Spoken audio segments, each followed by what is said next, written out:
What's up, my fellow devs, and welcome back to the Dev Shop.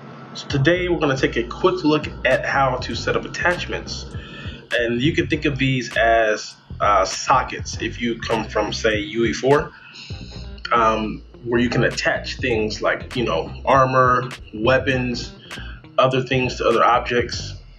So the first thing, I'm actually going to close these up, even though they're going to open back up on me anyway. I want to close these off, and what I want to do is actually go to our player, right click, create child entity. I'm going to call this weapon holster. And now that we have that, we're going to add the attachment component under animation. We're also going to add a mesh component for the weapon. Now, I downloaded a weapon from Sketchfab, as you can see here.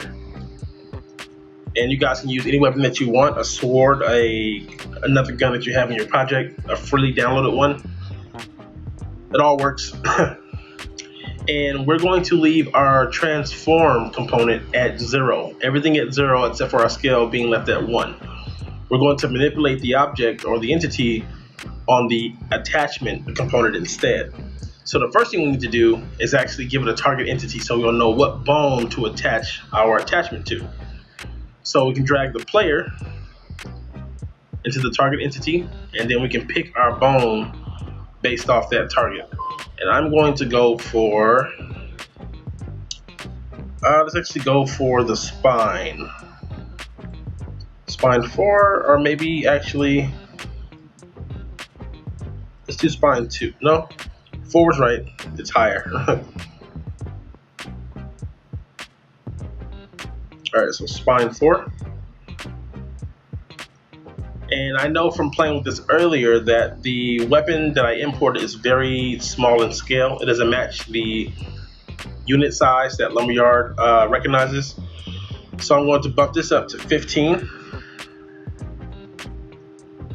As you can see, it's a bit bigger. So like I said, I'm not going to use the controls here because I want to leave that at 0. But I'm going to, move that way. There we go. I taught you guys how to do this for precise control for the values on the transform or whatnot. So that's our gun. So I want to rotate it on the y-axis. Just give it that. There. All right, now if I hit play, it's attached to my player. So when I walk, it moves with me. And we're good to go. And now I would also create another attachment for a weapon, either like a weapon holder or active weapon or whatever you want to name it, and do the same steps, except I would position it to be in my hand, so when I go into the animation where you're pointing a gun or whatnot or shooting, it'll be positioned correctly. But yeah, that's a quick video for you guys. How to use attachments from a more static standpoint. I was honestly looking for a sword to match the character, but I couldn't find one in FBX format, and I was kind of lazy to convert it. So yeah, we got an assault rifle. So hope you guys enjoyed this video. If you have any questions or comments, let me know down below.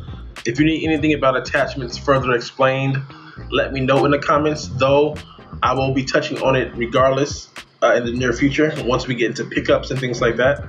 Don't forget, you guys can support me on my Patreon. Don't forget to share the videos. Don't forget to join the Discord. Would definitely love to see you guys over there engaging and interacting with me outside of YouTube. But other than that, hope you guys have a very dope day. Hope you guys are prospering in your projects. And until next time, keep developing.